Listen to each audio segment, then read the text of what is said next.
The Galactic Council declared war on humanity, so we engulfed them all part. The sky above Xylos Prime was not a sky at all, but a swirling dome of violet gas and silver light, held in place by ancient orbital rings older than most stars. Inside the grand chamber, floating in the center of that false sky, sat the Galactic Council. 17 species, each shaped by different worlds, different suns, different laws of nature, yet all bound by one shared belief: that order must be preserved at any cost. They had watched humanity for over 300 years. At first with curiosity, then with caution, and finally with fear. Humans built too fast. They dreamed too loud. They healed their wounds and turned them into weapons. They turned their grief into songs that spread across star systems like wildfire. Worst of all, they refused to be controlled. High Arbiter Kavor of the Velm stood at the center of the chamber, his 6 arms folded across his armored chest. His voice, deep and resonant, echoed through the minds of every delegate, not through sound but through neural pulse. "The anomaly called Earth has breached containment thresholds," he said. "Their quantum experiments threaten the stability of local spacetime.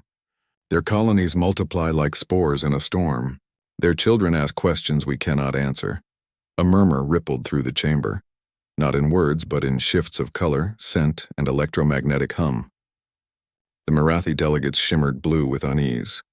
The crystalline zenith flickered in sharp, anxious patterns. Even the usually silent photovores of Lyra pulsed a dim warning gold. "Enough," Kavor declared. "We have debated long enough. The human species is hereby classified as a Class 9 existential threat. All member worlds are ordered to cease trade, communication, and observation. The Grand Armada will mobilize within the cycle.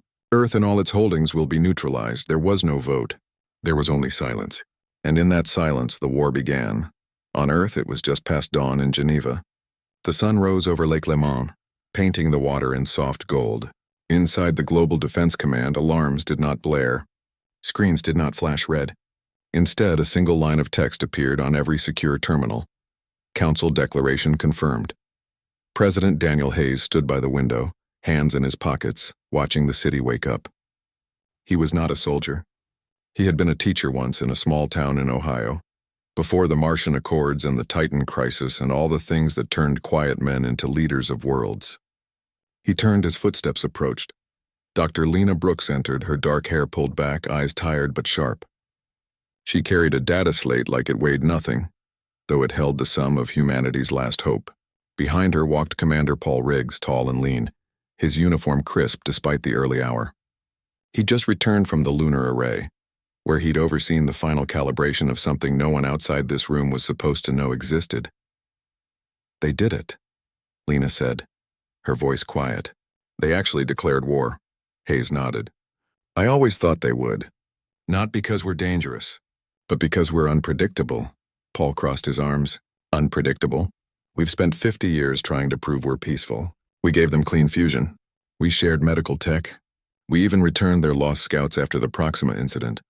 And that's exactly why they're afraid," Lena said. "We give without expecting anything back. To them, that makes no sense. In their galaxy, everything has a price. But we build hospitals on war-torn moons. We teach alien children math through music. We don't conquer. We connect, and that terrifies them more than any bomb." Hayes turned back to the window. "Do we have enough time?" Lena glanced at her slate. "The Armada won't reach the Oort cloud for another 6 weeks. That gives us 42 days to finish the final sequence. And if we fail?" Paul asked. "Then Earth burns," Lena said simply. "But we won't fail." She walked to the central console and tapped a command. A hologram bloomed in the air, a sphere of soft blue light pulsing gently. Inside it, tiny threads of silver wove through space like roots through soil. "This is the eventide field," she explained. "It doesn't destroy matter. It folds it, like tucking a blanket around a sleeping child. Anything that crosses the boundary doesn't vanish. It enters a stabilized quantum pocket anchored to Earth's core." Paul frowned. "So we're not fighting them. We're hiding?" "No," Lena said. "We're offering them a choice. If they come in peace, they'll wake up safe inside the fold. If they come to kill, they'll still wake up safe. The field doesn't judge, it just holds." Hayes finally smiled just a little. "They think they're coming to end us, but we're going to give them a home instead." Outside, the city stirred. People walked to work. Children laughed in schoolyards, farmers checked their fields under open skies. None of them knew war had been declared. None of them knew their world was about to disappear from the galaxy, not in fire but in silence. That evening, Hayes addressed the world. Not from a bunker, not from a war room, but from a simple podium in a sunlit plaza. He spoke plainly, without jargon, without fear. "The Galactic Council has named us a threat," he said. "They believe we cannot be trusted with the stars, but we do not answer to them. We answer to each other, and to the future we choose to build." He paused, looking into the cameras, into the eyes of billions. "For the next few weeks you may notice strange things. Lights in the sky that don't move. Ships that vanish without warning. Do not be afraid. We are not running. We are preparing. And when the time comes, we will not fight with weapons. We will fight with compassion." The broadcast ended. In homes across Earth, people looked at each other unsure. But they trusted him. Not because he was president, but because he sounded like one of them. A man who remembered what it was like to teach a child how to read, or fix a broken fence, or watch the sunset without thinking about war. Deep beneath the surface of the moon, in a chamber lined with humming coils of dark matter alloy, the Eventide core began its final warm-up sequence. On Mars, the orbital rings powered down. On Titan, the research stations sealed their doors.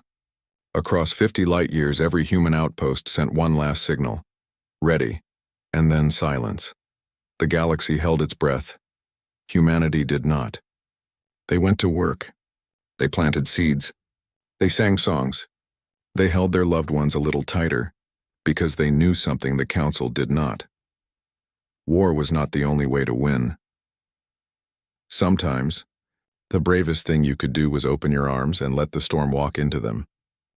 The Galactic Council declared war on humanity, so we engulfed them all. Part 2. 6 weeks passed like slow breaths in the cold dark between stars.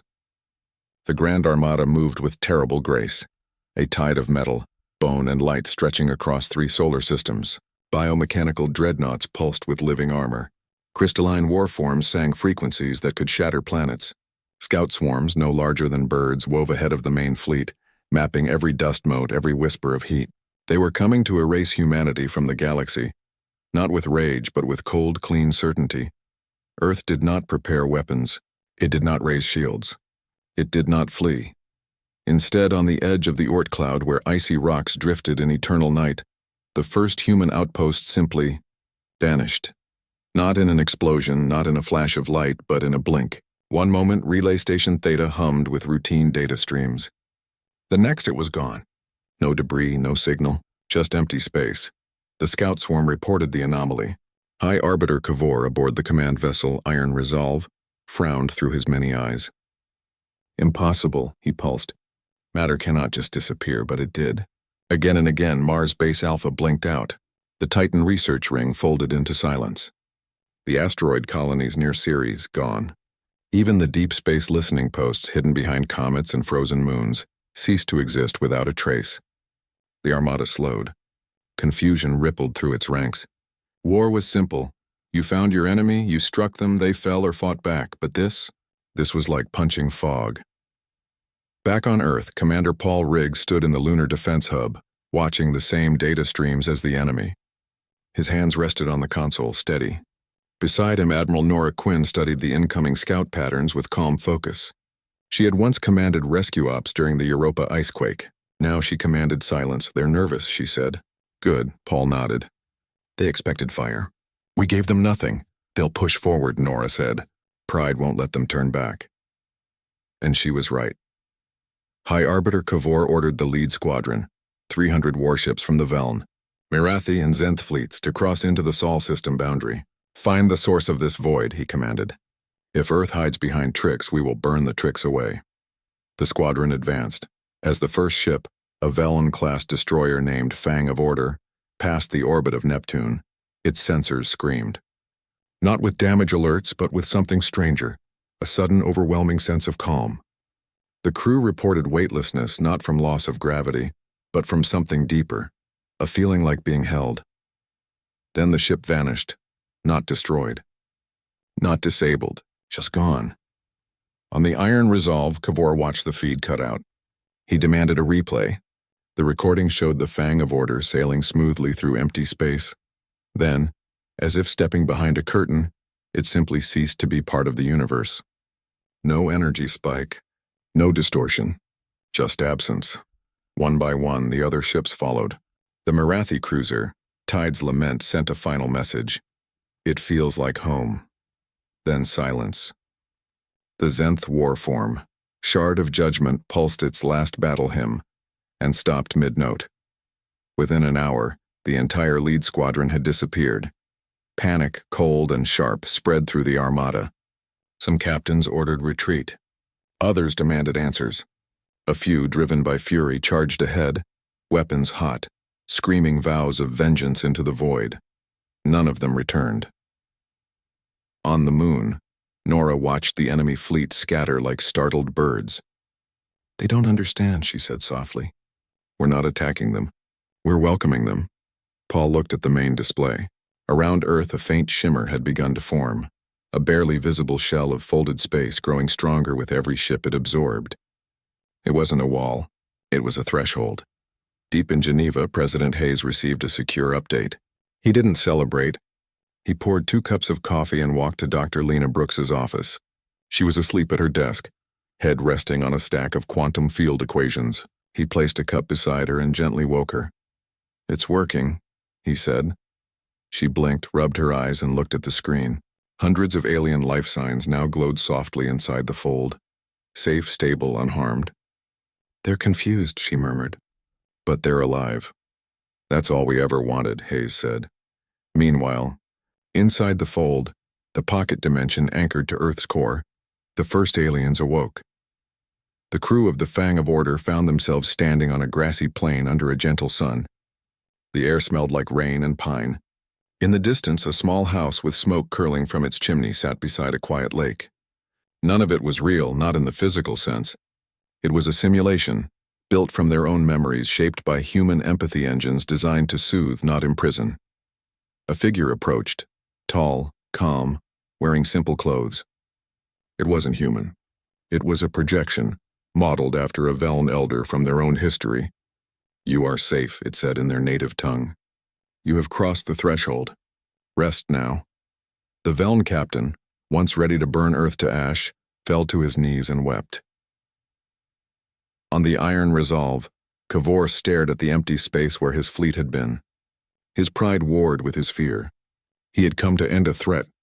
Instead, he had lost his warriors to something that felt like mercy. He turned to his second-in-command. "Scan the anomaly again. Full spectrum." The sensors returned the same result. No weapons, no traps, no hostile energy. Only a soft, expanding field of quantum coherence, humming at a frequency that matched the human brain's resting state. "It's not a weapon," Cavor whispered. "It's a cradle." And for the first time in his long life, the High Arbiter felt doubt. Back on Earth, children played in parks. Farmers harvested wheat under open skies. Fishermen pulled nets from calm seas.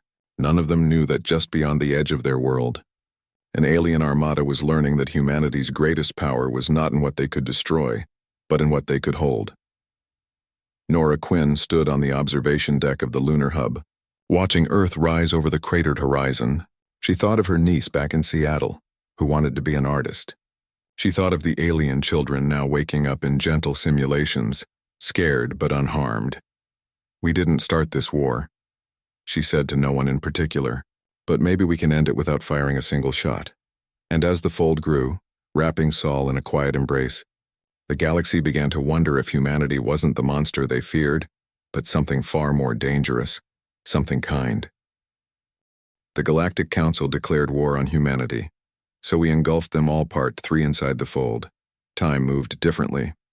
Not faster, not slower, but softer, like a breath held between heartbeats. The pocket dimension, anchored to Earth's core and woven from stabilized quantum threads, had grown with every ship it absorbed. What began as a defensive measure now pulsed with life.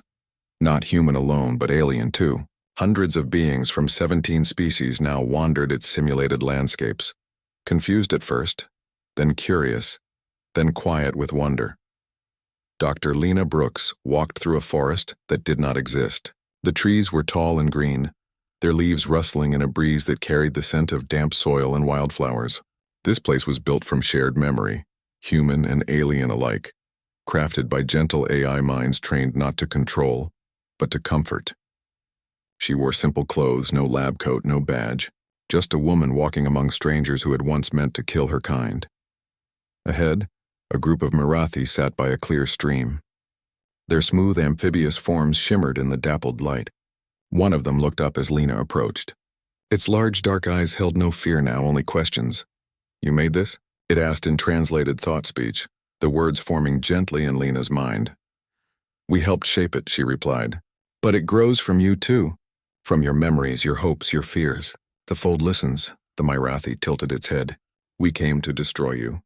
Why do you care if we rest?" Lena sat on a smooth stone beside the stream. "Because hurting you wouldn't fix anything. And maybe you didn't really want to hurt us.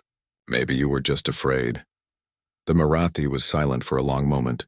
Then it made a soft clicking sound, the closest thing to a sigh its species knew. "We were told humans burn worlds for sport, that you turn grief into weapons and kindness into traps." "That's not true," Lena said. "We turn grief into songs, and kindness is just kindness." Not far away, Commander Paul Riggs stood in a wide, open field that mimicked the plains of Veln Prime.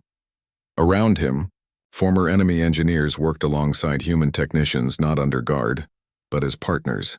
A damaged bioship, once a weapon of war, lay half-repaired on the grass. Its living hull pulsed faintly, responding to organic nanites programmed to heal, not hack. One of the Veln engineers, a grizzled veteran named Torv, handed Paul a tool. "This part, it sings when fixed," Torv said in halting English. Paul smiled. "Then let's make it sing." They worked in silence for a while. No orders, no threats. Just two beings from different stars fixing something broken together. Back on Earth, life continued as if nothing had changed. Markets bustled. Trains ran on time. Students studied under classroom lights, but in quiet rooms beneath mountains and oceans, scientists monitored the fold's growth. It was no longer just a shield. It was becoming something else, a bridge. President Hayes received daily reports, not of battles but of conversations, of shared meals in simulated courtyards, of alien children learning human games, of old warriors teaching Earthborn teens the art of star navigation through song. He read one report that made him pause. "A Zenth crystalline mind, once part of a war form designed to shatter planets," had begun composing music inside the fold. Its frequencies, once weapons, now carried melodies that made human listeners weep without knowing why. "They're not prisoners," Hayes said to his advisor over tea. "They're guests." "And what happens when the war outside ends?" the advisor asked. Hayes looked out the window at a sky full of stars. "Maybe the war ends when they realize there's nothing to fight." Outside the fold, in normal space, the Grand Armada hovered in uneasy stillness. High Arbiter Kavor had called a halt to all advances. No more ships would be sent into the anomaly. Not yet. Instead, he ordered deep scans, cultural analysis, historical cross-references. He studied old human broadcasts, music, films, news reports from centuries past. He watched footage of humans rebuilding cities after disasters, sharing food during famines, sending probes not to conquer, but to learn. It made no sense to him. In his experience, power demanded dominance. Strength meant control. But humanity gave their strength away. A message arrived from within the fold. Not a demand. Not a threat. Just words sent through a narrow quantum channel. "We are safe here. Come see for yourself." It was signed by Torv, the Veln engineer, and Lena Brooks. Kavor stared at the message for a long time. His officers urged caution. Some called it a trick. But others, the younger ones, the ones who had never seen war up close, whispered that maybe, just maybe, this was something new. On the Lunar Defense Hub, Admiral Nora Quinn watched the Armada's movements slow to a standstill. "They're thinking," she said to Paul over a secure line. "Good," he replied. "Thinking is better than shooting." Inside the fold, a new structure had formed, a round hall with no doors, only open arches. Humans and aliens gathered there each evening. They shared stories, not of battles, but of home.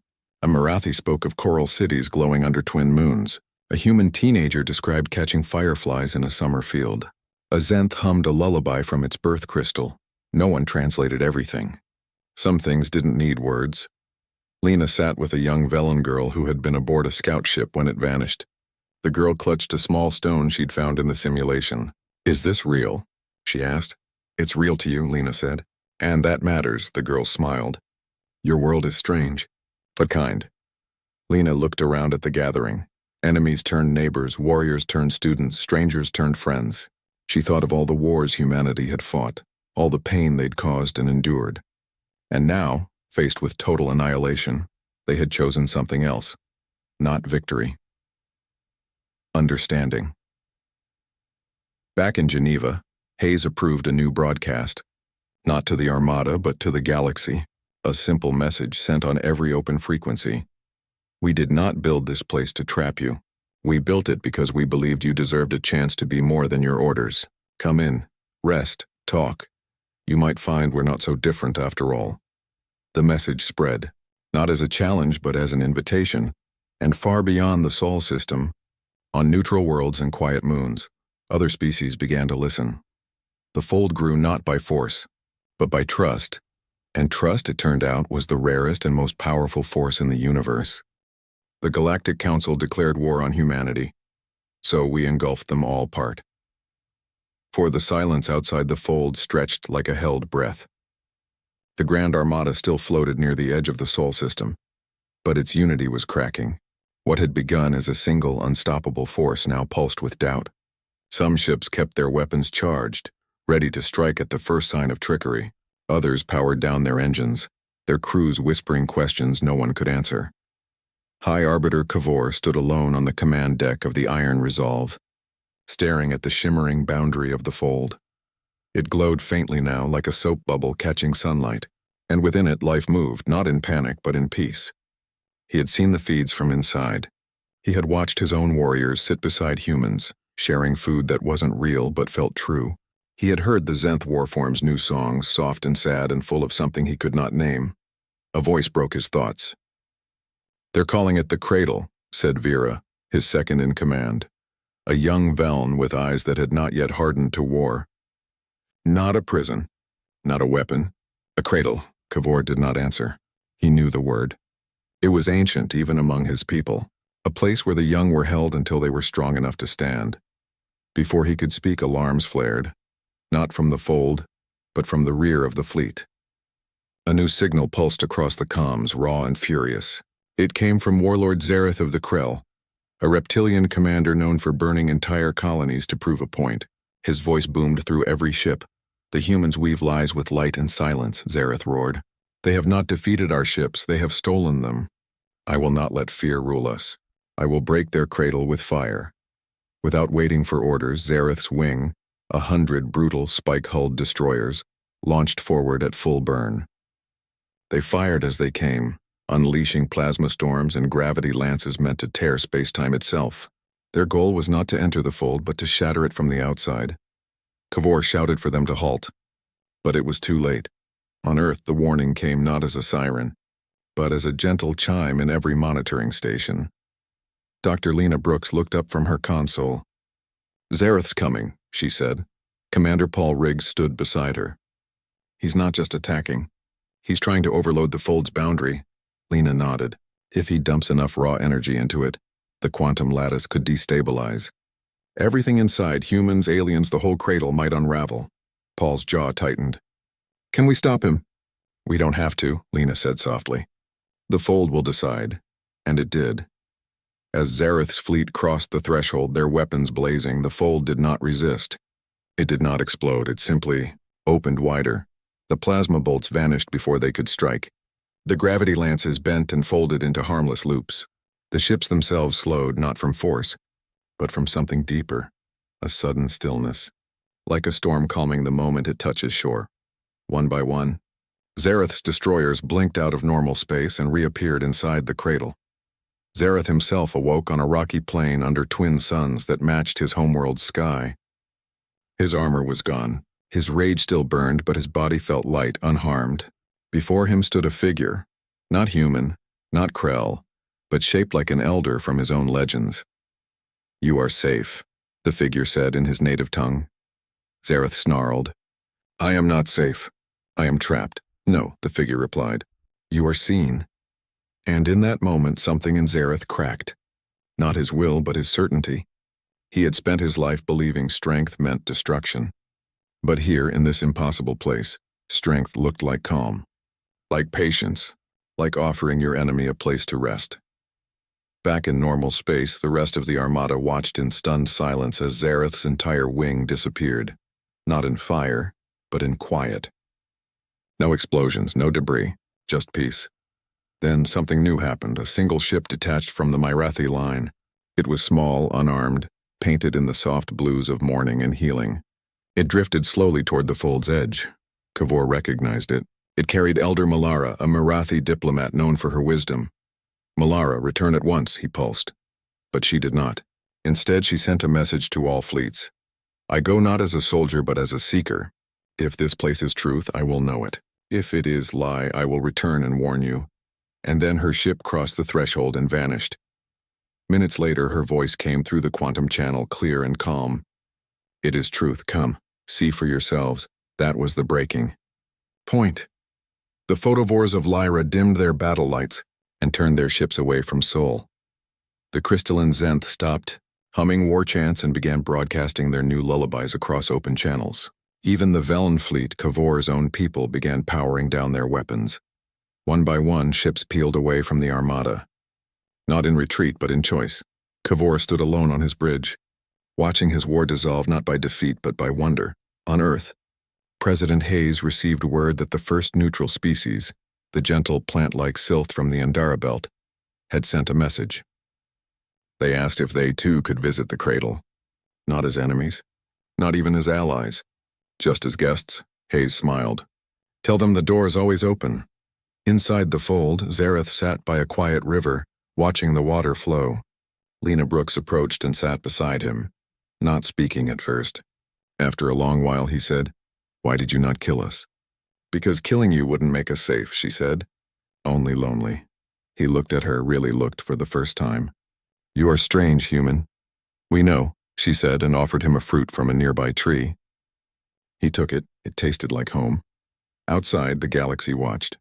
And for the first time in centuries, it did not see humanity as a threat. It saw them as something new, something that did not conquer, something that held, and in that holding, offered everyone a chance to begin again. The Galactic Council declared war on humanity, so we engulfed them all part. 1 year after the war began, the Galactic Council no longer existed. In its place rose something quieter, slower, and far more fragile. The Concord of Folded Stars. It had no capital, no armies, no laws carved in stone. It was simply a gathering, a promise whispered across light years that maybe, just maybe, peace did not have to be earned through blood. Earth still hung in the sky, blue and green and wrapped in a soft shimmer of folded space. Ships came to it now not with weapons but with questions. Some were former enemies, others were strangers from distant arms of the galaxy, who had only heard rumors of the place where war ended, not with a bang, but with a breath. Inside the cradle, the pocket dimension that had once been humanity's last defense, life had settled into a new rhythm. The simulated forests, deserts, oceans, and cities had grown richer, shaped not just by human hands but by alien dreams. A Myrathi coral garden now bloomed beside a human apple orchard. Velen meditation stones sat in circles around Zenth harmonic towers that hummed gentle songs at dawn. Children of all species played together in fields that changed with their moods, sometimes snowy, sometimes sandy, sometimes filled with floating lights that giggled when touched. Dr. Lena Brooks walked through a quiet courtyard where old warriors taught young ones how to weave stories instead of weapons. She no longer wore a lab coat. She wore a simple tunic stitched with threads from 17 worlds. A small Krell child ran up to her holding a carved stone bird. It flies in my dreams, the child said. Lena smiled. Then it's real enough. Nearby, Commander Paul Riggs stood with Torv, the Velen engineer, watching a group of human and alien teens repair a shared shuttle, not for war, but for travel. They argued over engine designs, laughed at mistakes, and shared tools without a second thought. Paul handed Torv a cup of something warm. Remember when we thought we'd be shooting at each other? Torv chuckled, a low rumble in his chest. I was good at shooting, but this is better.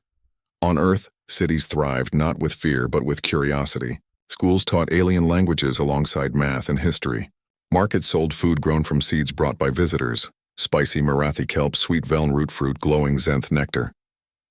People no longer looked up at the stars with worry. They looked up and wondered who might visit next. President Hayes often walked alone through public parks, unrecognized by most. He liked watching humans and aliens sit together on benches, sharing silence or stories. No titles, no ranks, just beings side by side.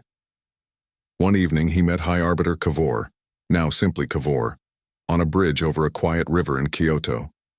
The Veln no longer wore armor. He wore soft robes the color of twilight. "You changed everything," Kavor said. Hayes shook his head. "We didn't change anything. We just refused to become what you feared." Kavor looked at the water. "I came to end a threat. Instead, I found a home." Hayes nodded. "That's the thing about fear. It blinds you to what's really there."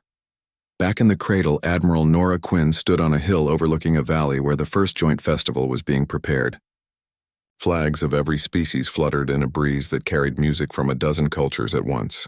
She thought of the war that never was, the battles that never happened, the lives that never ended.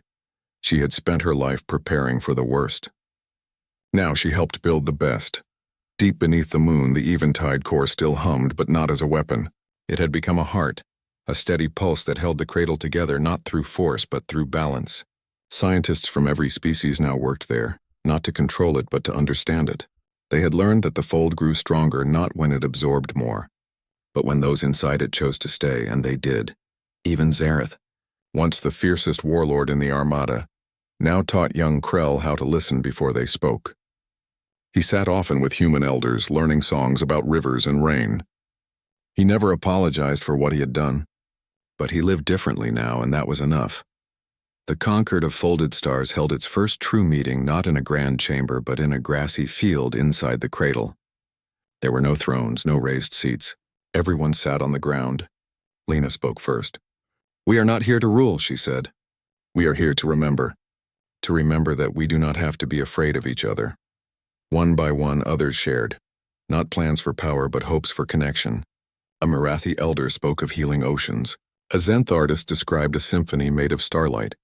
A human farmer talked about sharing seeds with dry worlds. No one took notes.